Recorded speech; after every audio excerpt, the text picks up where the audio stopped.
안녕하십니까.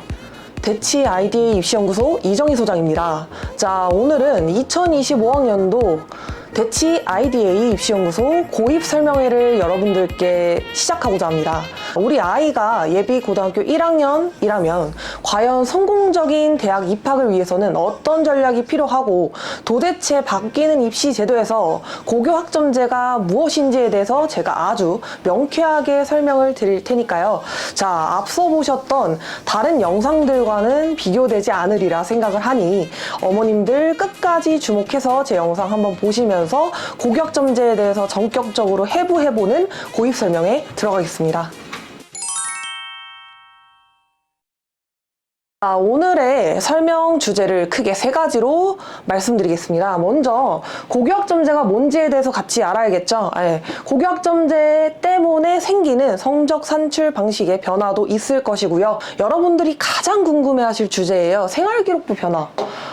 도대체 어떻게 해야 우리 아이의 생활기록부를 잘 작성해서 성공적인 대입으로 이끌 수 있을 것인가에 대해서 제가 조금 설명을 딥하게 드리고자 합니다. 자, 그리고 2028 수능 개편도 함께 살펴보실 거예요. 자, 예비 고1 친구들은 수능 과목이 싹 다 개편이 되었습니다. 따라서 수능 과목을 포함할 뿐만 아니라 고교별 교과목 편제에 대해서도 다루기 때문에 제가 전국 단위의 자사고 몇 개의 예시들도 보여드리면서 데이터들을 공유해 드릴 생각이니까 조금 집중해서 보시면 좋을 것 같습니다. 자, 그리고 마지막은 가장 중요한 거죠. 그래서 우리 아이 대학 어떻게 가야 되는데 도대체 이 고입 설명회가 무슨 도움이 되는데 요것 때문에 사실 진행한다고 봐도 무방할 것 같습니다. 우리 자녀분들이 어떻게 입시에 대해서 대처를 할 수 있는지 그 방안을 학년별로 제가 설명을 드릴 거고요. 변화 대처 방안에서도 조금 자세하게 다뤄드릴 테니 귀 쫑긋하시고 끝까지 집중해서 들어주시면 감사할 것 같습니다. 먼저 고교학점제가 뭔지에 대해서 함께 살펴보시겠습니다. 고교학점제, 이게 뭘까요? 일단 학점이라는 말은 대학생들에게나 어울리는 단어라고 생각을 했을 텐데요. 고등학교 친구들에게도 고교 학점이라는 단어를 대입하게 되었습니다. 이제는 기존과는 다른 교과목 이수 체계가 들어간다라고 생각을 하시면 좋을 것 같아요. 진로에 따라서 어떤 과목을 들을 것인지 스스로 선택을 할 수 있는 제도입니다. 자, 내가 목표한 성취 수준에 도달하면 그 과목을 이수했다라고 평가를 받고요. 그럼 만약에 이수하지 못할 경우에 미이수도 있나요? 네, 있습니다. 대학생들 왜 재수강 이런 말 많이 쓰지 않습니까? 우리 고등학교 친구들도요, 미이수하는 경우가 이제 발생을 한다라는 것입니다. 그러면 과연 그 친구들은 어떤 마이너스가 있나요? 네, 당연히 누적 학점이 도달하지 못하면 졸업에 어려움을 겪겠죠. 이런 점들 때문에 우리가 조금 짚고 넘어가야 될 부분들이 많아서 고교학점제에 대해서 설명을 드리고자 합니다. 조금 자세히 학사운영 체제의 변화에 대해서 살펴보시면요. 자, 현행과 고교학점제 예비 고1 친구들에 대해서 명확하게 제가 비교를 해놨으니까요. 한번 보실게요. 교육과정. 현행은 어떻죠? 그냥 3년 내내 정해진 과목들을 따라서 이수하는 그런 현행 과정입니다. 자, 그런데 바뀌는 교과 과목에서는요, 내가 원하는 것들을 내 자율적으로 시간표를 짜서 들을 수 있다는 점이 가장 큰 차이점인 것 같습니다. 자, 그리고 학사 운영에서도 좀 큰 변화가 있어요. 자, 제가 방금 무슨 단어를 강조했죠? 학점이라는 단어를 여러분들께 강조드렸습니다. 자, 예전에는요, 교과목을 이수할 때 우리 친구들이 단위수라고 해서 단위라는 말을 썼었어요. 그런데 이 단위가 학점으로 바뀌면서 어떤 차이가 있느냐. 단위의 경우에는 주 1회 1시간씩 17주 동안 그 교과목을 수강했을 때 1단위가 부여됩니다.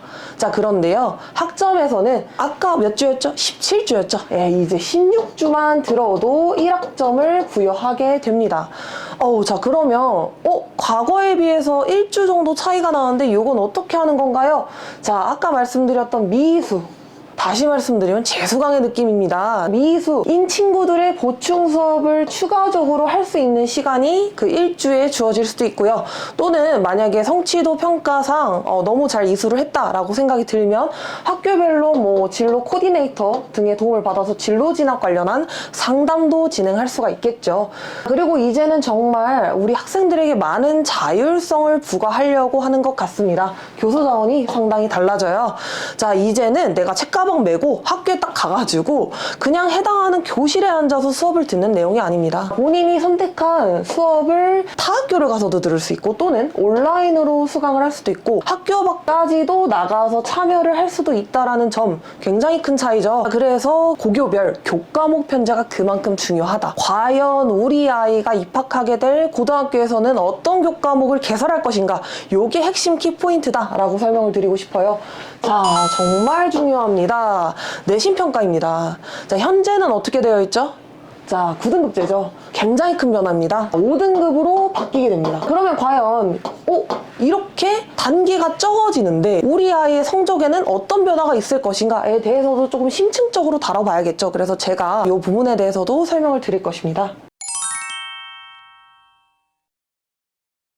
지금 보시면 고교학점제 같은 경우에는요, 고등학교 1학년 친구들의 경우 공통과목으로 수강 신청은 미시행합니다. 자, 고교학점제 같은 경우는요, 수강 신청 프로그램을 따로 사용합니다. 마치 대학생들이 수강 신청하는 것과 비슷한 느낌이 아닐까 싶어요. 6월, 7월에는 모든 교과목에 대한 사전 수요 조사를 통해서 어떤 교과목을 개설할 것인지에 대한 사전 조사, 이렇게 진행을 하고요. 자, 그리고 9월, 10월에는 수강 신청 프로그램을 활용해서 우리 친구들이 직접 내가 고등학교 2학년 때부터 듣고 싶은 과목을 선택할 수 있도록 자율성을 부과합니다. 그리고 수강 신청 정정도 있네요. 아무래도 과목별로 선택하는 인원도 좀 봐야 될 것이고요. 이 교과목을 선택을 했는데 내가 중간에 마음이 바뀔 수도 있으니 정정의 기회를 한번 부여를 해서 내가 스스로 짠 시간표에 따라 학점제로 수업을 진행할 수 있는 그런 자율성을 부과한다라고 생각을 하시면 될 것 같습니다. 고교학점제와 관련해서 이수 과목에는 도대체 어떤 변화가 있을 것인가, 현행과 향후에서 큰 차이만 한번 보고 가실게요. 지금 가장 큰 차이는 요겁니다. 기존에는 우리가 전문교과 1이라고 해서 특목고등학교에서만 개설할 수 있는 그런 과목이 있었습니다. 그런데 이제는 요게 보통의 선택 과목 중 융합 선택과 진로 선택으로 들어왔어요. 그럼 이거는 무슨 말을 의미할까요? 이제는 일반 고등학교도 무슨 교과목을 개설할 수 있다? 특목고등학교에서만 개설했던 교과목을 개설할 수 있는 권한이 생겼다라는 겁니다. 굉장히 큰 이슈죠. 그리고 전문교과 2의 경우 특성화고등학교 교과목인데요. 요거는 그대로 유지되는 그런 상황입니다. 그래서 제가 말씀드리고 싶은 건 사실상 예전에는 특목고등학교 위주로 교과목이 굉장히 다양했었는데 이제는 어떻다? 우리 아이들이 선택 과목에 따라서 잘하면 심화된 과목까지도 수강을 할 수가 있겠구나 라는 걸 지금 함께 보고 계신 겁니다. 조금 더 자세히 교과목들에 대해서 말씀을 드릴게요. 자, 먼저 가장 큰 변화 지금 뭘까요? 수능 과목이죠. 이거 보고 많은 분들이 도대체 통합이 뭐야? 이렇게 생각을 하신 분들이 계실 텐데요. 가장 큰 변화는 이름이 변화하였고요. 지금 살짝 말씀을 드리면 문과, 이과 상관없이 사회와 과학을 모두 응시해야 하는 상황에 처해져 있습니다. 자, 그리고 수학 같은 경우에 대수? 처음 들어보는 단어라고 생각을 하실 수 있는데요. 현재 고등학교 학생들 기준으로 수1, 그리고 수2, 미적분, 기하, 확통, 요렇게 과목들 다들 알고 계실 것 같습니다. 자, 그런데 여기에서 수원이라고 불렸던 내용이 대수로 바뀌게 되고요. 수투라고 불렸던 내용이 미적분 1으로 들어가는 것입니다. 그럼 이 미적분이랑 기하는 어떻게 되는 건가요? 빠집니다. 요것 때문에 한동안 정말 큰 이슈가 됐었습니다. 과연 자연계열 학생들을 어떻게 최상위권을 분류를 할 것인가, 변별력 어떻게 할 것인가. 자, 그래서 처음에는 심화수학을 도입할까에 대한 논의도 굉장히 많았는데요. 결국에는 그 안은 시행되지 되지 않았고요. 현재 지금 보시는 것처럼 기하와 미적분 같은 경우에는 수능 과목에서 빠져나왔다 라고 생각을 하시면 될 것 같습니다. 그리고 오른쪽을 보시면 굉장히 낯선 이름들이에요. 전자기하, 양자, 예를 들어 생물의 유전, 행성우주과학, 역학과 에너지, 듣도 보다 못한 이름들이 막 나오고 있죠. 아까 제가 말씀드렸던 고교 학점제의 취지를 반영하기 위한 교과목들이고요. 여기 보시면 절대평가 과목으로 이렇게 다양한 과목도 확인을 하실 수 있는데요. 요것 같은 경우에는 사회와 과학의 경우 융합 과목만 절대평가로 산출을 한다라고 생각을 하시면 좋을 것 같습니다. 아마 우리 아이가 대학을 갈 때 내신을 잘 받아야 될 거라고 생각을 하시기 때문에 당연한 얘기고요. 당연히 성적 산출 방식이 가장 궁금하지 않을까라고 생각을 하는데요. 처음에 이제 고교학점제가 발표가 됐을 때는 많은 분들이 절대평가 위주로 가지 않을까라고 생각을 하셨어요. 그런데 이제 확정된 개정안을 보고 나니 절대평가 과목은 상당히 비중이 작다라는 거 조금 체크하고 가시면 좋을 것 같습니다. 한 가지 더 중요한 사실이 있죠. 논서 수령 평가가 강화됐습니다. 따라서 최소 40%는 논서 수령 평가로 진행을 하겠다. 그러니 우리 아이들 내신에서도 이제는 서술형이 없어요. 이런 말은 쓸 수가 없습니다. 더 이상. 무조건 내가 내 생각을 말로 쓸 수 있고 글로 표현할 수 있는 그런 과정을 직접 검증하겠다라는 걸 이 지표를 통해서 확인할 수가 있네요. 그러면 여러분들이 가장 궁금해하실 것 같은 상대평가 성적 산출 방식도 함께 보시겠습니다. 예전에 1등급이 이제 바뀌는 1등급이 더 이상 아닙니다. 예전에 2등급은요. 더더군다나 2등급이 아니에요. 근데 이게 무슨 말이냐. 자, 한번 보시면 현재 1등급은 200명을 기준으로 환산했을 때 몇 등까지죠? 네, 8등까지입니다. 그런데 바뀌는 5등급제에서는요. 20등까지가 1등급인 거예요. 그러면 어떤 문제가 있을까요? 과연 최상위권은 어떻게 변별할 것인가? 라는 문제점이 있을 것 같아요. 그리고 여기 보이시는 2등급 한번 보겠습니다. 2등급이 굉장히 좀 애매한 포지션에 놓인다고 생각을 하시면 될 것 같아요. 2등급이 현재로서는 3등급에도 들어갈 수 있고 4등급에도 들어갈 수 있다. 그럼 이 문제점이 뭘까요? 어머님들, 우리 자연계열 친구들의 경우에는 한 2등급 때만 받으면 어떻게 뭔가 좀 만들어가지고 좋은 상위권 대학으로 진학을 시키는 그런 과정들을 많이 보셨을 거예요. 그런데 이제 더 이상 내 자녀가 2등급이라고 해서 예전에 2등급이 아니기 때문에 상위권 대학에 진학할 수 있는 확률이 예전에 비해 줄어들었다라고 제가 말씀을 드리고 싶고요. 이렇게 9등급에서 5등급으로 변화한다라는 것 자체가 엄청난 혁신이 되지 않을까 싶습니다. 많은 혼란이 예상되는 그런 개편안이죠.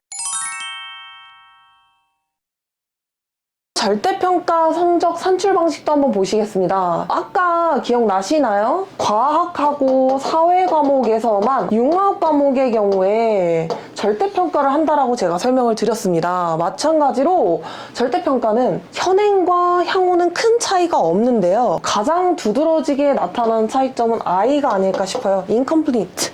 자, 미이수입니다. 아까도 말씀드렸듯이 학생들이 이제는 교과목을 이수하지 못하는 상황에 놓일 수도 있을 것이다. 그러니 어떻게 해야 된다? 본인이 수강하는 과목에 대해서 명확하게 이해를 하고 내 진로에 맞게 선택하여서 끝까지 완수할 수 있는 책임감을 보여야 한다라는 점이 좀 큰 차이점일 것 같습니다. 우리가 사회과학 융합선택 과목 같은 경우에는 절대평가로 얘기를 드렸어요. 자, 그런데 나머지 교과목들 볼게요. 자, 여기서 가장 관심 가지실 건 보통 교과죠. 자, 이 안에 있는 것들이 지금 어떻게 되어 있나요? 성취도 평가 A, B, C, D, E도 나와 있고 석자 등급까지 나와 있는 상황입니다. 자, 그래서 결국에는 전 과목의 대부분을 어떻게 한다? 절대평가와 상대평가의 병기를 시행해서 우리 아이가 절대평가, 상대평가 어떤 측에 속하는지 모든 지표를 다 대학에 제공하겠다. 라는 걸 보실 수 있고요. 이렇게 되면 변별력을 확보하겠다라는 거죠. 왜냐? 9등급제가 5등급제로 되면서 변별력이 많이 약화됐잖아요. 자, 그 약화점을 이기기 위해서 하나의 수단으로 이렇게 절평과 상평을 병기하는 그런 모습을 지금 보실 수 있습니다. 이제는 정말로 제 영상에 집중을 하셔야 되는 타이밍이에요. 이게 제일 오늘의 하이라이트인데요. 사실 생활기록부를 직접 보여드리면서 어떤 생기부가 좋은 것이고 이렇게 작성을 해야 되는 것이고 과연 우리 고등학교 입시를 설명할 때 이 친구들은 어떤 전략을 가지고 성공적인 대입에 길을 가야 할 것인가 라는 걸 고민을 할 때 생활기록부라는 큰 틀을 빼놓고는 설명을 감히 드릴 수가 없습니다. 자, 가장 큰 변화부터 체킹을 할게요. 현재는 단위수로 이루어져 있기 때문에 모든 교과목들이 다 학년제로 구성이 되어 있습니다. 그런데 이제 수강 신청을 통한 학점제이기 때문에요. 학기제로 변동되는 거 확인하실 수 있죠. 자, 그러다 보니 어떤 점이 차이가 있을까요? 자, 지금 보시는 것처럼 세부능력 및 특기사항에서 기존의 경우에는 통합과학 한 과목이 1년치로 기입이 됐었어요. 자, 그런데 어떻게 될까요? 통합과학 1, 통합과학 2 이렇게 두 가지로 학기별로 쪼개지면서 세특의 경우에 양이 2배로 늘어났다. 이거는 정말 생활기록부의 양이 그만큼 늘어난다 라는 것도 말씀드릴 수도 있고, 두 번째는 양이 늘어나니 덩달아 모두 같이 늘어나냐? 자율이나 진로 같은 다른 요소들도 상향 평준화 될 것이다. 자, 그러니까 뭐가 중요하다? 우리 고등학교 입학할 친구들에게는 생활기록부가 무조건 중요하다라는 거 강조드리겠습니다. 조금 더 구체적으로 어떤 변화가 있는지 보실 건데요. 자, 봉사활동은 어디로 들어가죠? 동아리 활동으로 들어가고요. 가장 큰 변화가 이게 아닐까 싶은데요. 가칭, 아직까지는 진로탐구 활동으로 도입될 예정이라고 발표가 났습니다. 창의적 체험활동 영역에 진로탐구 활동과 관련된 영역을 추가로 도입해서 뭘 검증하겠다? 우리 아이가 3년 내내 본인의 진로에 맞게 교과목을 선택하고 그에 따라서 자기주도적으로 탐구 활동들을 했는지 검증을 하겠다라는 거죠. 자, 그러니까 진로 활동을 세분화해서 어떻게 하겠다? 추가적인 검증 작업의 지표로 사용을 하겠다라는 스토리입니다. 이렇게 되면 어머님들이 한번 생각을 해보십시오. 자, 예를 들어서 우리 아이가 경제학과를 희망을 해요. 이공계열 과목만 드러났어요. 자, 그러면 어떨까요? 예를 들어 경제를 선택한 친구가 아까 보셨던 과목 중에 전자기와 양자를 선택했다고 한번 극단적으로 생각을 해봅시다. 뭐라고 생각할까요? 이게 뭐지? 라고 매칭이 안 된다라고 설명을 드리고 싶어요. 자, 그럼 만약에 조금 더 반대로 한번 생각을 해볼게요. 내 자녀가 공과대학에 진학을 하고 싶은 희망이 있다. 그런데 아까 봤던 이런 과목들, 전자기하, 양자 또는 뭐 예를 들어서 유전 아니면 역학과 에너지 이런 과목들을 수강을 안 했어요. 그러면 대학교 입장에서 이 친구를 선발해야 될 이유가 있을까요? 당연히 줄어들겠죠. 마이너스 요소로 작용될 수가 있기 때문에 그만큼 뭐가 중요하다? 교과목 선택과 그에 따른 생활기록부의 퀄리티가 중요하다라는 걸 강조드립니다. 제가 구체적인 예시를 보여드리면 어머님들이 조금 더 쉽게 믿으실 것 같아서 자, 가지고 왔습니다.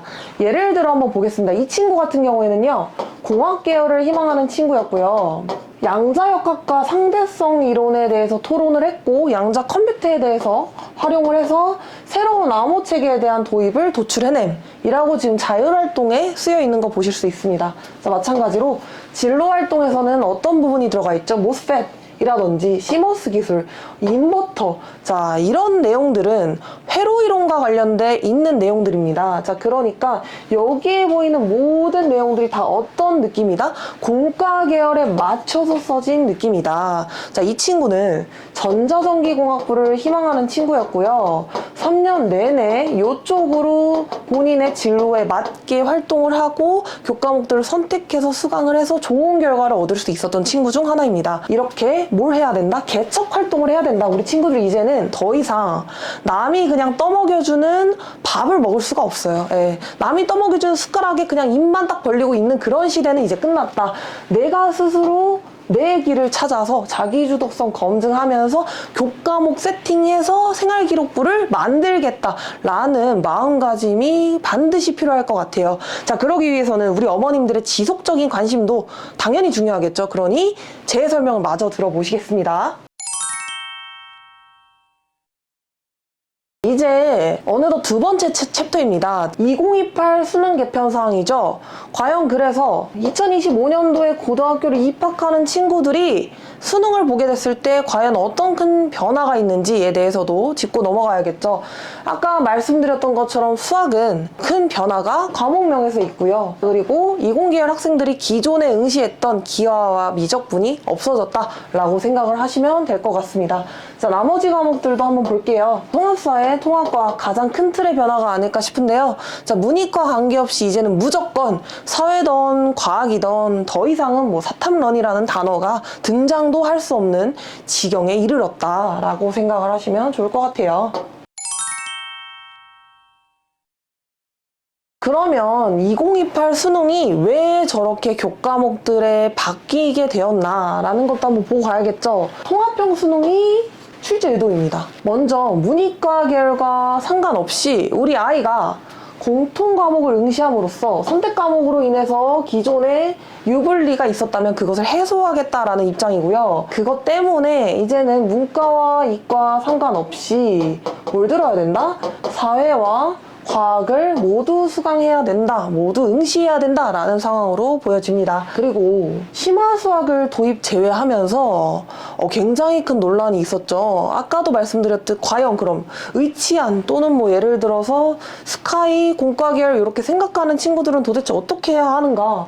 자, 여기 이 친구들은요, 수능에서는 변별력을 가져가기가 어려울 것으로 예상되기 때문에 고교학점제라는 새로운 교육과정에 좀 도움을 받아 교과목 선택의 중요도를 뼈저리게 느끼게 되지 않을까라는 생각을 해봅니다. 자, 그러니까 예를 들어 내가 의대를 가고 싶은데 지금 수능으로는 내가 수학을 잘하는지 딥하게 분석할 길이 없다라는 거예요. 자, 그럼 뭘 보겠다? 교과목 편제를 뭘 선택했는지 보겠다. 아, 이 친구가 뭐 고등학교 3학년 때 이 과목을 선택했네? 예를 들어 그 과목 중 하나가 뭐 공업수학이라고 얘기를 한번 해봅시다. 또는 뭐 가칭이에요. 심화수학이라고 한번 얘기를 해봅시다. 당연히 이 친구는 어때요? 수학에 대한 흥미도가 남들에 비해서 뛰어나고 실력이 조금 더 높다라고 생각을 할 수가 있겠죠. 네, 이렇게 자기가 잘하는 분야에 대해서는 선택 과목을 잘 골라서 강점을 발휘를 해야 된다. 자, 그리고 역시 킬러 문항은 배제가 된다고 합니다. 그리고 마찬가지로 EBS 연계율은 50% 정도 비슷하게 현행과 갈 예정이고요. 결국은 피 보는 건 누구나 최상위권이다. 자, 그래서 이 최상위권들이 변별력을 어떻게 유지할 것인가에 대한 논의가 지속되고 있고, 대입에서 우리 대학들이 어떤 장치를 가지고 아이들을 뽑을 것인지에 대해서도 제가 챕터 3에서 여러분들께 설명드릴 거니까요. 네, 그때도 귀 쫑긋하고 들어주세요. 대학별 수시 서류 면접 강화. 자, 뒤에서도 자세히 한번 다뤄볼 건데요. 제가 아까 내신이 개편되면서 9등급제에서 5등급제로 갔기 때문에 이젠 더 이상 어떻다? 같은 2등급이 예전의 2등급이 아니다라고 말씀을 드렸어요. 자, 그럼 내신의 변별력도 그만큼 어떤 거죠? 상대적으로 약화된 거죠.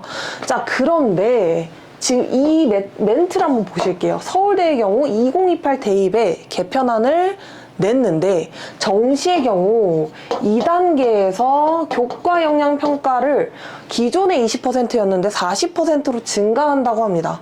이게 무슨 말일까요, 여러분? 정시에서도 뭘 보겠다? 내신을 보겠다. 기존에는 정시라고 하면 어땠어요? 수능 과목만 딱 응시해가지고 수시를 쓸 수 없는 친구들, 내신에 좀 약한 친구들이 유리하게 작용할 수 있도록 볼 수 있는 그런 전형이 정시였는데, 이제는 이런 정시에서도 내신을 반영하겠다. 자, 그럼 과연 내신만 반영하게 될까요? 제 추측으로는 내신뿐만이 아니라 뭐 예를 들면 면접이라든지 아니면 더 나아간다면 생활기록부까지 반영할 수 있지 않을까라는 추측을 해봅니다. 그만큼 수능도 현재 변별력이 많이 없어진 상태라는 거예요. 그러니까 결국에는 뭐가 제일 중요하다? 생활기록부가 제일 중요하다라는 논점으로 보시면 될 것 같아요. 얼마 전 이제 2028 수능 출제 문항 예시가 공개되어서 하루 동안 많은 이제 인간 강사분들과 많은 수험생들이 굉장히 딥한 논쟁, 예를 들어서 왜 이런 것들이 시행되는 것인가에 대해서 얘기를 나눴던 것 같아요. 통합사회와 통합과학 문제를 한번 보시겠습니다. 통합사회 같은 경우에는요, 정말 통합에 초점이 맞춰 있는 느낌입니다. 한 문제 안에 두 단원 이상의 개념을 묻는 융합형 문제 출제를 하겠다라는 느낌의 예시 문항을 보여줬고요. 미래 사회에 뭐 책임 있는 가치라든지 태도를 함양하겠다. 아까 사실 이런 것들은 생활기록부에서 강조하고 있는 공동체 역량이라고 생각을 하셔도 좋을 것 같고, 자, 이제는 사탐도 어떻게 된다? 다 섞여있기 때문에 고루고루 잘해야 된다라는 그런 상황입니다. 그리고 통합과학 예시 문항을 보시면 예전과는 좀 큰 차이가 있는 것 같아요. X가 Y보다 크고 Y가 Z보다 크다. 통합과학에서 뭐가 들어갔죠? 굉장히 쉬워 보일 수 있지만 우리 입장에서는 이런 것들도 놓치지 않고 조금 분별을 해볼 필요가 있는 것 같습니다. 수학적인 사고로 개념을 이해할 수 있는지를 체킹을 하겠다. 자연과 일상생활에서 일어나는 현상을 뭘 사용해서, 수학을 사용해서 추가적으로 탐구할 수 있는지를 평가하겠다라는 지표로 보여집니다. 자, 통합사회 통합과학이 난이도가 조절이 과연 될 수 있을지, 과연 등급을 나눠서 변별력을 갖출 수 있을지 아직까지도 논란이 많은데요. 제가 봤을 땐 이렇게 융합형 문제를 출제를 하고 자꾸만 이제 사고를 해야 되고 논리적으로 분석해야 되고 수학적인 개념을 써야 된다는 자체가 아마도 기존에 자연계열을 꿈꿨던 친구들에게 조금 더 유리한 상황이 아닐까라는 생각은 해봅니다. 학교별 권장 이수 과목도 한번 보실게요. 우리가 흔히 얘기하는 스카이죠. 서울대부터 한번 보시겠습니다. 자, 제가 가져온 데이터는 대부분 자연계열 위주로 가지고 왔고요. 여기 보시면 공과대학의 대부분 어떤 것들이 포함이 되어 있느냐, 여기 다 공과대학입니다. 공과대학에 포함되어 있는 모든 과목들은 대부분 두 개입니다. 화학과 물리학. 자, 그런데 이거는 기존에 우리 다른 친구들도 지금 바뀌는 교육과정 영향을 받는 친구들이 아니더라도 충분히 예측을 할 수 있는 범위 내에 있어요. 그렇게 되면 이 외의 것들도 우리가 생각을 해봐야 된다라는 스토리입니다. 예를 들어서 우리 아이가 물리, 화학 위주의 수강을 하였다. 자, 그러면 아까 봤던 융합탐구 과목 중에 뭐 어떤 게 있을까요? 전자기하 양자도 있을 것이고, 뭐 예를 들어서 역학과 에너지도 있을 것이고요. 자, 이런 것들도 추가적으로 선택을 했는지 당연히 이런 주요 대학들에서 확인을 할까요, 안 할까요? 확인을 하겠죠.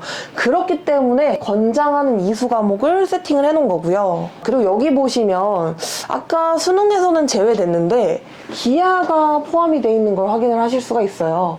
자, 기하는 사실 공과대학을 희망하거나 뭐 예를 들어 자연계열 학생이라면 무조건 수강을 해야 되는 과목 중에 하나로 예전부터 좀 알려져 왔었죠. 자, 그래서 수능 과목에는 출제되지 않지만 내가 이 교과목을 어떻게 해야 된다? 선택해야 된다. 그래서 이수해서 좋은 성적을 반드시 거둬야 플러스 요인으로 작용할 수 있다라는 것도 체킹하실 수 있습니다.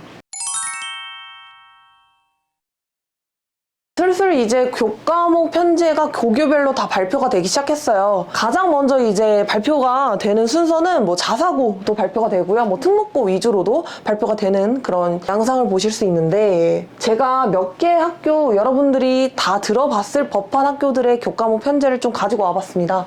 용인외대부고죠. 자, 교과목 편지를 보고 처음에 충격을 금치 않을 수가 없었던 게, 와, 어떻게 이렇게까지 화려한 교과목을 편제를 해놨지? 라는 생각을 하지 않을 수가 없었습니다. 뭐 예를 들어서 정말 일반계 고등학교에서 찾아볼 수 없는 뭐 AP 라든지, 아니면 거시경제학 탐구, 또는 뭐 예를 들어 물리과제 연구, 현대사회와 윤리, 역학과 에너지, 뭐 상담 심리, 이게 다른 일반 고등학교에서는 개설을 하기가 상당히 어려울 것으로 축적되는 과목들을 제가 이렇게 표시를 좀 해놨어요. 자, 그럼 이런 교과목들을 선택하면 어떤 데 유리할까요? 당연히 아까 말씀드렸듯 내 아이가 진로로 희망하는 분야가 있다면 그 과에 맞는 교과목을 선택을 했을 때 블라인드로 선발을 한다고 해도 이 학교 이미 티가 날 수밖에 없겠죠. 네, 그러니까 우리 학교 잘났다라는 걸 뭘 통해서 뽐낼 수 있다? 교과목 편지를 통해서 뽐낼 수 있는 기회다.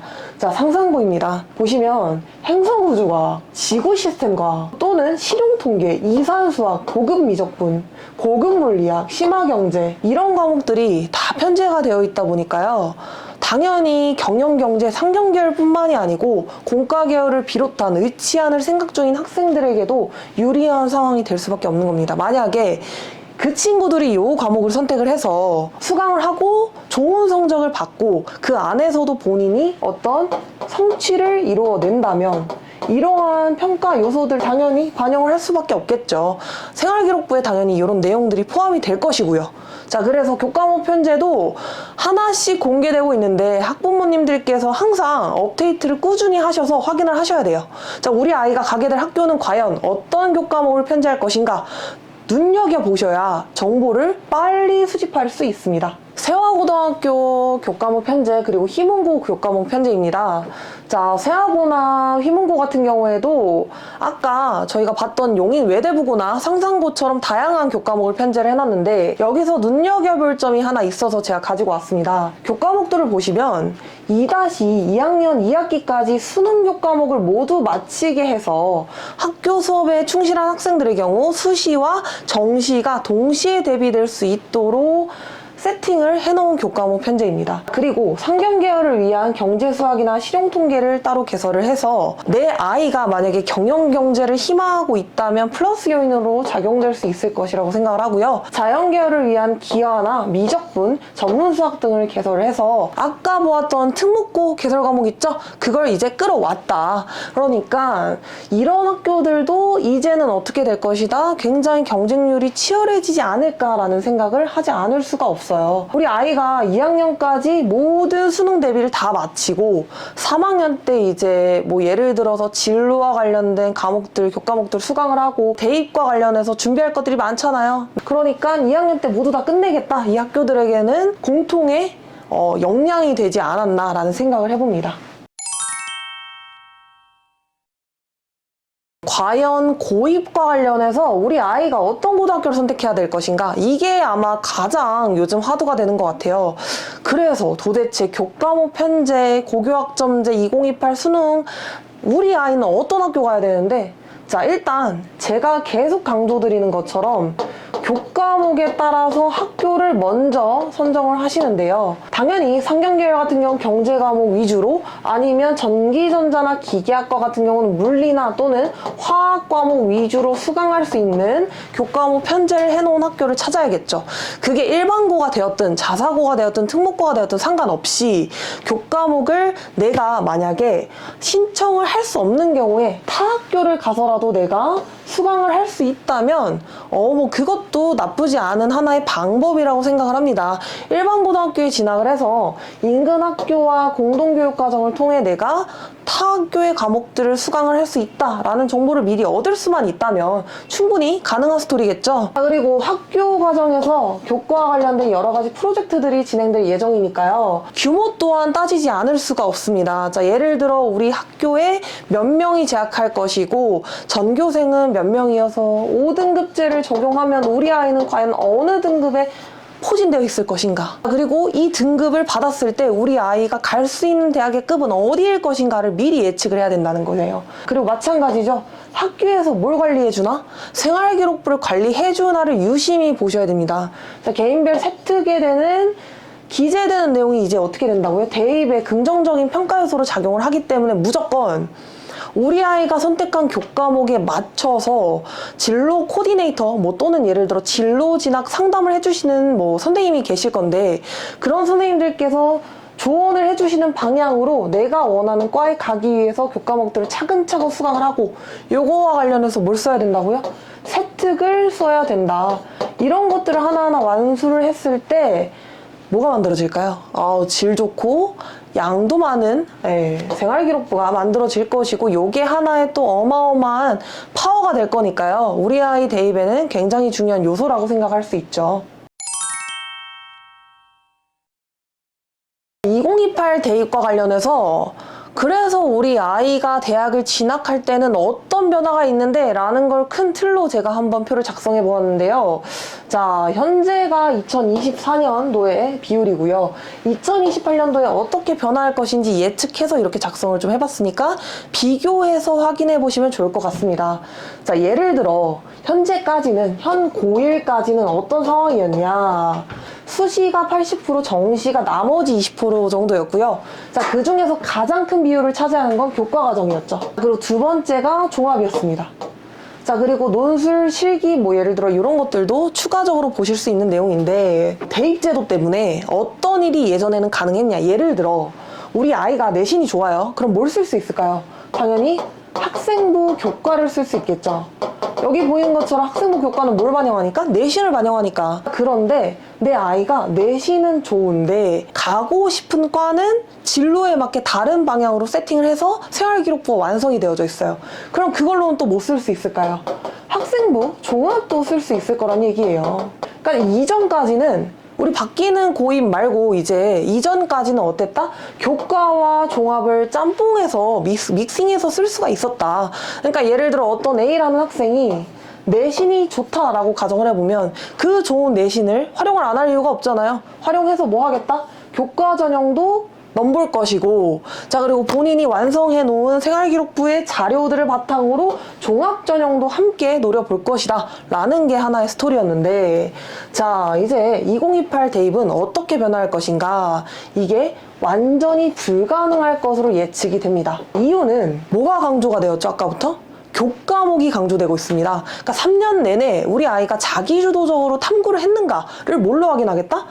얘가 뭘 선택했고 이 과목에 대한 성취도가 어떻고 이걸 가지고 어떤 심화 활동을 탐구했는지를 보겠다라는 건데, 과연 거기에 대한 내용이 하나도 매칭되어 있지 않은 채 내신만 좋다고 해서 교과를 쓸 수 있을 것이다? 아니겠죠. 자, 그러니까 교과에서도 내신 때문에 이 제도가 무의미해져서 뭐가 반영될 가능성이 크다? 면접이라든지 생기부가 추가적으로 비중이 늘어날 확률이 굉장히 크다라고 강조를 드립니다. 그래서 저희 IDA 입시연구소가 분석하기로는 종합이 가장 많은 역량을 표출할 수 있는 하나의 대입 수단이기 때문에 교과목들을 어떤 걸 선택했냐에 따라서 이게 1순위가 되지 않을까 싶어요. 자, 고교학점제의 취지에 맞는다면 요게 비율이 제일 커질 것이라는 예측을 하고 있고요. 자, 그 다음은 교과, 뭐 나머지는 비슷할 것이라고 생각을 하지만, 나머지 요소들에서도 뭐가 반영될 것이다? 학교생활기록부. 그리고 또 뭐가 반영될 것이다? 추가적으로 면접이 강화될 것이다. 또는 뭐 이런 얘기도 있어요. 자, 예를 들어 정시의 경우에는 예전에는 제가 말씀드렸듯이 그냥 딱 수능 성적만 봤는데, 어떻게 했다? 서울대학교가 발표한 자료에 의하면 정시에도 뭘 보겠다? 우리 아이의 내신을 보겠다. 아직까지 2028 수능이 변별력을 갖출지 아니면 갖추지 못할지 구체적으로 사안이 나온 게 없기 때문에, 왜냐 아직 치러지지가 않았잖아요. 그러니까 관계없이 학생부가 정시에 반영되는 대학이 증가할 확률이 굉장히 큰 거죠. 아직은 우리가 수능에 대해서 알지 못하고 다가올 변화에 대해서 예측을 못하는 상황이니 대학교에서도 뭔가 하나의 지표가 필요할 거 아니에요. 그걸 뭘로 하겠다? 앞서 말씀드린 학생부로 하겠다라는 이야기입니다. 그래서 크게 4가지의 큰 틀로 우리 아이가 어떤 고등학교를 가야 되는지에 대한 고민을 추가적으로 해볼 수 있을 것 같아요. 특목고등학교, 사실 뭐 영재고, 과고 같은 경우는 뭐 그들만의 리그고요. 자, 지금 가장 핫한 게 또 외고에 대한 논점인 것 같은데, 과연 외국어 고등학교 인기가 상승할 것인가 아니면 하강할 것인가, 뭐 이런 거. 외고의 인기는 상승될 것인지 유지될 것인지 미지수라고 제가 적어놨습니다. 그 이유는 사실 외고 같은 경우에는 고교학점제를 시행을 함으로써 문과나 이과가 구분이 없게 자연계열로도 접근이 가능해졌기 때문에 어떤 장점이 있죠? 예를 들어 내 아이가 외고 재학하면서 상위권이에요. 그러면 자연계열 과목 들어서 뭐 지원할 수 있다? 의치안 지원할 수 있다라는 스토리로 또 연장이 될 수가 있어요. 그런데 선택자 수가 과연 그렇게 많을 것인가? 그리고 고학년 때 진로 변경을 과연 할 수 있을까라는 것도 생각을 해봐야 된다는 거죠. 예를 들어서 우리 아이가 입학했을 당시에는 상경계열을 꿈을 갖고 외국어로 진학을 했어요. 자, 그런데 생각해보니까 자연계열 과목도 들어보니 나쁘지 않은 것 같아. 그래서 나 진로 바꿔볼까? 뭐 예를 들어 공과로 바꿔봅시다. 자, 이게 먹힐 것인가는 약간은 생각을 해봐야 되는 부분이 아닐까라고 생각해서 저는 미지수라고 남겨놨고요. 교육특구 지역 학교 보겠습니다. 아까 제가 가지고 온 교과목 편제 같은 경우에는 대부분 요 지역들에 해당이 되겠죠. 특목고에서 기존에 수강했던 과목들을 다 끌어올 수 있는 그런 역량을 발휘했기 때문에 훨씬 더 예전보다는 유리해진 상황이다 라고 말씀을 드리고 싶어요. 내신의 불리함이 감소되는 상황이에요. 왜? 9등급에서 뭐가 됐으니? 5등급이 됐으니 이제는 공부를 너무 잘하는 애들이 몰리는 특정 지역에 있는 학교에 가도 조금만 노력해서 뭐 예를 들어서 2등급을 받는다 아니면 3등급을 받는다 그렇게 어려운 스토리는 아닐 수 있다. 자, 그리고 역시 아까 말씀드렸다시피 2학년 2학기에 뭘 다 끝내죠? 정시 대비까지 모두 맞춰버리잖아요. 그러니까 수능 대비도 같이 유리한 상황이어서 내신과 정시를 둘 다 같이 상위권으로 유지할 수 있는 학교가 되지 않을까라는 생각을 해보고요. 그러면 우리 어머님들이 가장 궁금해하실 지역 내 일반고는 과연 어떻게 되는 것인가? 지역 내 학교가 교과목 편제를 얼마나 할 수 있는지 그 역량을 먼저 보셔야 될 것 같고요. 만약에 이 학교가 교과목을 세팅을 할 수가 없는 상황이라면 이런 교과목들을 다른 학교로 가서 이동해서 수업을 들을 수 있는지도 한번 확인을 해보셔야 됩니다. 또한 우리 지역 내 일반고는 강점이 뭐였죠? 내신. 내신을 받기 굉장히 수월하다. 자, 근데 이제는 내신의 변별력이 예전에 비해서는 덜하기 때문에 내신으로 뭐 유불리를 얘기하기엔 좀 어려울 것 같고요. 제가 생각했을 때 일반고 중에 그나마 과학중점학교 같은 경우에는 일반 학교들에 비해서 이공계열에 특화된 학교이기 때문에 교과목 편제를 조금 자신들에게 유리하게 바꿀 수 있지 않을까라는 생각을 해봅니다. 특목고를 따라서 개설을 할 확률이 많죠. 전문교과라고 아까 불렸던 뭐 사회 과목이나 과학 과목의 융합 탐구 선택 그런 과목들을 추가적으로 선택을 할 수 있게끔 만들어서 입시에 당연히 유리한 방면으로 끌고 갈 것이다 라는 게 예측이고요. 자, 마지막으로 교육낙후 지역입니다. 이 친구들의 유일한 장점은 사실 내신이었어요. 예를 들어 수능 최저도 맞추기 힘든 상황이었고 하지만 교과 전형이 있었기 때문에 학생부 교과로 넣었을 때 내신이 뭐 1.0 단위로 소수점으로 떨어지면 이 친구들도 뭐 상위권 대학에 진학을 할 수 있는 그런 상황이었는데 이제는 어떻게 된다? 이게 없어진다. 내신의 강점이 줄어들었고 수능도 이런 학교들에서는 준비를 하기가 상당히 어려운 편에 속한다. 왜냐? 교과목이 없잖아요. 아까 말씀드렸다시피 이미 2-2까지 다 끝내버리는데 다른 학교들에서는 여기에서는 끝낼 수가 없는 상황이니 수시나 정시 모두 불리하게 작용이 될 것이라고 예측을 하고 있습니다. 제가 아까 이 영상을 찍으면서 맨 처음에 인트로에서 강조했던 부분이 오늘 말씀드릴 부분의 대부분 정보는 다 챕터 3에 담아 있다. 여기에 가장 주목하셔야지 우리 아이가 어떻게 해야 성공적으로 대학을 갈 수 있는지를 어머님들께서 분석하실 수 있다라고 말씀을 드렸는데 제가 강조드리고 싶은 내용 플러스 우리 아이들에게 반드시 필요한 내용들 다 쏙쏙 들여 넣어놨으니 끝까지 한번 귀 기울여서 들여보시기 바라고요. 대학이 활용할 수 있는 선발 도구에는 사실 크게 많이 분류되진 않고요. 면접 그리고 생기부가 하나의 큰 틀로 추격될 거라고 생각이 듭니다. 자, 아무래도 9등급제에서 5등급제로 가면서 변별력이 약화됐죠. 그리고 아직까지는 수능의 난이도가 어떻게 될 것인지 판가름을 할 수가 없는 상황이에요. 그래서 뭐가 중요하다? 나머지 지표들이 중요하다라고 생각을 해주시면 좋을 것 같아요. 자, 그러면 뭐가 강화가 될 것인가? 학생부 종합전형이 강화될 것이다. 계속해서 학생부 종합전형 뭐 예를 들어 생활기록부 제가 진짜 입이 아프게 제가 목이 터져라 지금 이걸 강조를 하고 있는 이유가 있어요. 제가 주요 대학들에 대한 학생부 종합전형 2025 학년도 대입 선발 인원을 정리를 해놓은 자료인데 수도권 전형이라고 불릴 정도로 어떻다? 수도권 이내 대학에서의 선발 비중이 굉장히 높은 전형입니다. 2025 입시부터는 살짝 바뀌지만 우리 아이가 예를 들어서 예비 고1이다? 이러면 어떻게 해야 된다? 학생부 종합전형을 더 눈여겨봐야 된다. 왜냐? 아까도 강조드렸듯 교과랑 종합이 이제 따로 가긴 어떻다? 힘들다. 자, 이제 전략적으로 생각을 하셔야 돼요. 예를 들어 우리 아이가 내신이 굉장히 잘 나와요. 당연히 어머님들 한 번쯤 이렇게 생각해 보십시오. 우리 애는 스카이 당연히 보낼 수 있어. 근데 이제는 뭐가 없어지니? 교과 전형이 점차 축소가 되니 만만치 않다라는 스토리입니다. 예를 들어 내가 원하는 학과를 여러 개로 막 분류를 해놔요. 1학년 때 딱 고등학교 가서 나는 꿈도 없고 진로도 제대로 모르겠어. 그러니까 뭐 1번 뭐 자연계열 갈래. 아니야 2번 뭐 예를 들어 상경계열 갈래. 뭐 이런 식으로 하다가 2학년 때 더 세분화되고 3학년 때 더 뭐 이렇게 쪼개지고 하다가 결국에는 우리 친구들 어떻게 해요? 딱 입시철 돼서 부랴부랴 성적 맞춰서 지원하게 급급했죠. 자, 근데 그렇게는 이제는 불가능하다라고 말씀을 드리고 싶은 게 내 아이가 활동했던 모든 내용들이 다 생활기록부에 3년 자료가 들어가 있기 때문에 교과 과목도 볼 것이고 탐구활동 어떤 거 했는지도 볼 것이고 진로를 개척하기 위해 이 친구가 충분히 노력을 했는가? 입학사정관들이 충분히 눈여겨볼 핀트라는 거죠. 그렇기 때문에 어떻게 해야 된다?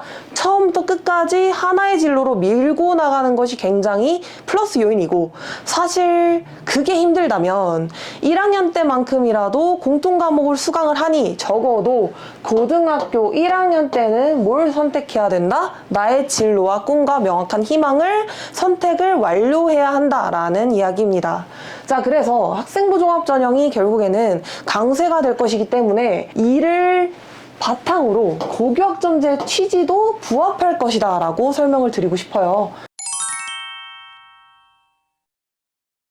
도대체 우리 아이는 변화하는 입시 전략에 어떻게 대처해야 하는지 많이 기다리셨습니다. 먼저 아까 보여드렸던 생활기록부에서 공통적으로 체킹하는 3가지 역량이 있어요. 공동체, 학업, 그리고 진로죠. 자, 우리 아이가 대입에 필요한 자료를 제출을 할 때 가장 먼저 제출한 거 뭐죠? 생활기록부입니다. 사실 이거 하나밖에 없어요. 자소서도 폐지됐으니까. 자, 그런데 여기에서 입학사정관들이 블라인드로 체크했을 때 확인할 수 있는 건 뭐다? 교과목. 그리고 여러 가지 활동. 그리고 뭐 예를 들어서 학년이 끝났을 때 담임선생님께서 써주시는 행동, 특성, 뭐 종합 발달 사항 뭐 이런 것도 있겠죠. 자, 그런데 여러 가지 요소들 중에 우리 아이가 꼭 챙겨야 하는 건 뭐냐? 1번 공동체입니다. 봉사활동 점점 강조되고 있어요. 아까 제가 차이점 보여드렸죠? 봉사활동 영역이 어디로 들어갔다? 동아리로 들어갔다. 학업 성취도, 태도, 탐구력을 이제 어떻게 하겠다? 다 같이 실천하는 걸로 확인하겠다. 자, 그러니까 결국에 뭐가 중요할 것이냐? 팀 프로젝트가 강조될 예정입니다. 자, 우리 대학교 가면 캡스톤 디자인 뭐 예를 들어서 이런 팀 프로젝트들이 있어요. 자, 그걸 이제 고등학교 친구들한테도 한 번 더 체킹하겠다라는 거예요. 이 친구가 고등학교 때 자신이 원하는 진로 과목을 수강하면서 이에 대한 심화 탐구를 다른 친구들과 협력해서 했는지를 공동체 역량을 통해서 확인을 하겠다라는 스토리고요. 학업 역량은 어떻게 확인할 수 있겠어요, 어머님? 뭐 간단하죠. 뭐 들었나? 그리고 절대평가, 상대평가, 몇 등급인가? 뭐 예를 들어 A인가 B인가 C인가? 그거 확인하면 되는 겁니다. 자, 그러니까 여기서는 뭐가 제일 중요하다? 탐색한 활동과 경험, 그리고 교과목이 굉장히 중요하다. 교과목 몇 번을 강조해도 입이 아픈 것 같아요. 자, 그리고 마지막 어떻다? 진로 역량입니다. 우리 생활기록부를 쭉 보다 보면 이 친구가 리더십을 어느 요소에서 발휘를 했는지, 그리고 뭐 예를 들어서 소통이라든지 나눔이라든지 배려 이런 것들을 어디에서 좀 드러나게 작성을 했는지가 한눈에 보일 때가 많아요. 자, 그러니까 이런 키워드들을 중심으로 생활기록부를 작성을 해야 된다. 작성은 학교에서 해주잖아요. 그런데 아시잖아요, 어머님. 학교에서는 우리 아이가 한 활동을 바탕으로 작성해 줍니다. 그러니까 우리 아이는 뭘 해야 된다? 활동을 주도적으로 해야 된다. 학교 생활 예전처럼 뭐 예를 들어서 뭐 설렁설렁 학교 수업 듣고 마치고 이게 아니고 정말로 이젠 내가 관심을 가지고 어떤 교과목을 선택해서 무슨 심화 탐구를 할 것인지에 대한 구체적인 계획을 세워볼 때가 되지 않았나 싶습니다. 어머님들께 아까 그런 내용만 말씀드리면 어려워. 어떻게 하라는 거야? 우리 애 그래서 어떻게 생활기록부 짜라고? 라고 추상적으로만 생각을 하실 수 있기 때문에 제가 구체적인 좀 예시를 가지고 와봤어요. 자, 같이 보실게요. 이 친구는 진로 분야가 전자전기공학부였습니다. 자, 요즘 가장 조금 핫한 게 공과 계열일 수 있는데 아무래도 이제 4차 산업혁명에서 뭐 너무 많은 인공지능 또는 예를 들어 컴퓨터 프로그래밍 뭐 예를 들어서 자율주행 수많은 것들이 나오고 있잖아요. 그러니까 공과 계열이 조금 더 화두가 되는 것 같긴 합니다. 근데 이 진로 분야를 희망하고 나서 어떤 내용들로 생활기록부를 채워놨는지를 한번 볼게요. 자, 이게 우리가 미래에 가져가야 될 탐구 방향이고 이렇게 학교 생활기록부를 작성을 해야 우리 아이가 성공적인 대입을 수립할 수 있다라는 스토리이기 때문에 굉장히 중요한 내용입니다. 자, 볼게요. 자, 물리학2에서 모스펫과 트랜지스터로 회로를 구현하고 예를 들어서 논리적 연산 결과를 가시적으로 확인했다. 자, 이 밑에는 다 물체 포물선, 뭐 역학과 관련된 내용들인데요. 이런 거 빼고 위에 것만 한번 보더라도 자, 물리를 선택했어요, 이 친구. 그런데 이 안에 어떤 내용 들어가 있죠? 회로 이론도 들어가 있고요. 여기서 얘기하는 스위칭이라든지 아니면 논리적 연산 결과 같은 경우에는 디지털 신호 처리에 해당되는 내용입니다. 제가 회로 이론과 디지털 신호 처리라는 교과목 명을 가지고 대학교에서 교과목 편제표를 보여준 자료를 직접 끌고 온 거예요. 자, 그러면 이런 친구들 뽑을까요? 안 뽑을까요? 만약에 우리 아이가 대학에 입학해서 이런 과목을 실제로 들어야 돼요. 여기 보시면 심지어 어떤 과목입니까? 전공 필수예요. 전공 필수니까 이거 반드시 알고 있어야 플러스 연위로 작용한다는 거죠. 그러니까 고등학교 학생인데도 뭘 좀 해봐라? 회로나 뭐 예를 들어서 디지털 신호 같은 과목들 수강하면서 추가적으로 탐구하면서 뭘 해봐라? 대학교를 미리 경험해봐라 라는 스토리가 될 수 있을 것 같고요. 자, 오른쪽도 한번 볼게요. 이름 보시겠습니다. 데이터과학과 머신러닝이에요. 전자전기공학부다 보니까 어떤 내용의 전공 수업이 들어있냐? ICT 융합지능 로봇 전공 수업 포함되어 있습니다. 제가 아까 말씀드렸죠. 어떻게 해야 된다? 대학교에 어떤 교과목이 주로 개설되고 어떤 학생들이 어떤 전공 과목을 선택해서 듣고 있는지를 먼저 좀 파악을 하셔가지고 그와 마찬가지로 고교에서 교과목을 선택하면 좋다. 그러니까 이제는 예전과 다르게 거꾸로 가야 되는 시대가 된 것 같아요. 그러니까 예를 들어서 고등학교에서 A라는 내용을 듣고 대학교에 가서 심화로 A 플러스라는 내용을 들을게요가 아니고 내가 대학교에 가서 만약에 A 플러스라는 심화 내용을 이수하고 싶으면 고등학교에서 반드시 A라는 내용을 이수하고 와라 라는 상황으로 완전히 180도 이전과는 다른 상황이에요. 자, 그래서 이렇게 쓰여진 생활기록부는 만점짜리겠죠. 학생이 지금 전자전기공학부를 가고 싶은 태도, 역량 뭐 이런 것들을 다 보여주고 있는 자료이기 때문에 이런 대표 예시들처럼 생활기록부를 작성을 해야 된다라는 점 강조드리고요. 또 하나만 보면 아쉽잖아요. 하나 더 가지고 왔습니다. 자, 생명공학과를 진로 분야로 세팅해 놓았던 친구의 자료인데요. 자, 예를 들어서 한번 보시겠습니다. 자, 과학과제 연구에서 염색체에 대해서 탐구를 했고 이 친구는 표와 그래프를 보기 쉽게 나타내서 뭐 에틸렌 실험을 추가로 진행하고 모드몬과 역할 분담 또는 뭐 호르몬, 아세틸콜린 네, 다 어떤 느낌이에요? 생명과학 그리고 화학 위주의 느낌으로 작성됨을 확인하실 수 있을 것 같아요.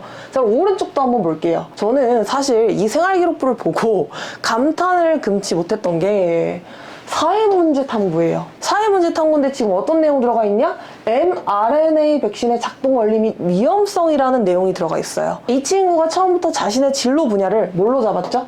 생명공학으로 잡았기 때문에 이 진로에 관련된 사회 문제를 직접 탐구하고 싶어서 이렇게 작성을 해놓은 거예요.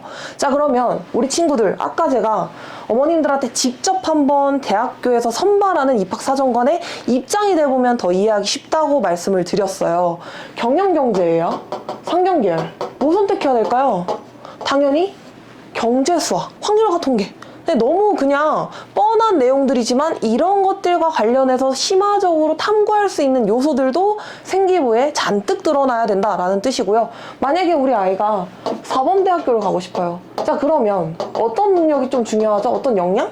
아이들을 지도할 수 있는가, 지도할 수 있는 인성과 어떤 됨됨이를 갖췄는가, 그런 것들 보여줘야겠죠. 그러니까 마찬가지로 봉사활동 영역, 공동체 영역 이런 것들을 다 확인할 수 있는 생활기록부를 하나의 완성본으로 가지고 있어야 된다라는 스토리입니다. 자, 마지막 보시면 이 친구는 화법과 작문에서까지도 생명공학을 언급하고 있어요. 보이시나요? 화법과 작문에서 생명공학 쪽의 진로를 둔 만큼 과학 분야에 대한 흥미를 가지고 있어 라는 이야기로 스타트를 해주고 있어요. 이만큼 내 관심 분야에 대해서 각 과목별로 모두 다 연계가 되어야 된다. 이렇게 3년 내내 작성이 잘 되어 있는 생활기록부를 이길 수 있을까요? 이제는 학생부 교과 전형으로도 쉽게 이길 수 없을 거라는 생각이 들어요. 왜냐? 내신의 변별력이 약화가 됐기 때문이죠. 5등급제 도입 때문에. 자, 그래서 이제부터 어떻게 해야 된다? 과목별 세특에 내 아이가 진학하고자 하는 학과에 맞는 내용들이 다 포함이 되는 게 굉장히 유리하고, 그러기 위해서 뭘 참고하는 것이 좋다? 우리 아이가 가고 싶은 대학교 들어가셔서 그 학과에 맞는 교과목들 확인하시면서 이런 교과목들에는 뭐가 필요할까? 선행적으로 학습되어야 되는 내용들은 뭔가를 한번 아이와 함께 보시면 도움이 될 것 같아요. 아까 제가 고교학점제의 큰 틀의 변화에서 논술 수령이 40%까지 강화된다라고 말씀을 드렸어요. 자, 그 말은 즉슨 서수령과 논수령 문항이 어디에도 출제될 것이다?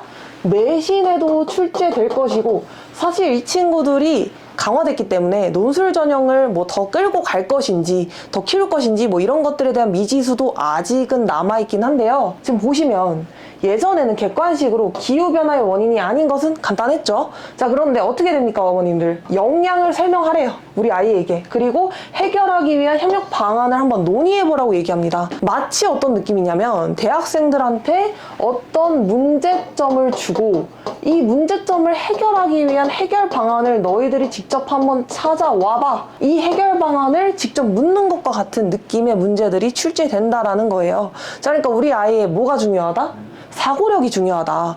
본인이 생각하는 말을 어떻게 표현해요? 글로 표현할 수 있는 힘이 중요할 것이다 라는 점입니다. 자, 진로를 탐색하는 것도 좋고요. 예를 들어서 아까 말씀드렸듯이 뭐 우리 아이가 갈 학과를 미리 들여다보고 선택하는 것도 굉장히 좋지만, 추가적으로 진행하셔야 될 것은 서술형과 논술형 문항이 증가되기 때문에 뭘 해야 된다? 우리 아이에게 글 쓰는 법을 알려줘야 된다 라는 스토리입니다.